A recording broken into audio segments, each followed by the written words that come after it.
Well, the Zags men's basketball team is preparing for hoops in the desert, taking on San Francisco in the semifinals round of the WCC tournament in Vegas. The Dons will have their work cut out for them since they'll have to beat the Zags without one of their star players. Let's send it over to sports director Jack Wallace, who is live in Vegas right now with a preview of tonight's game. Jack.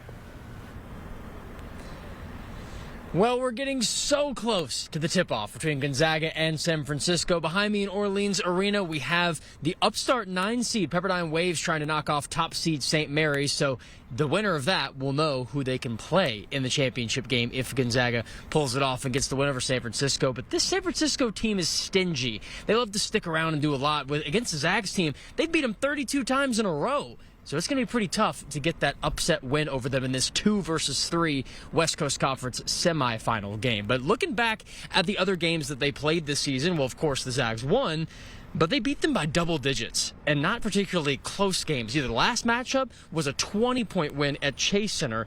And Nolan Hickman, he's saying just as much about how big this is and knowing how strong they've played. If the Bulldogs keep their blitzing pace up, it's going to be awfully hard to top them.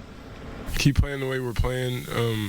We've been playing with a lot of force, a lot of energy lately, and honestly, if we just keep that up, going into every game and just taking one game at a time, I think we'll be right where we need to be.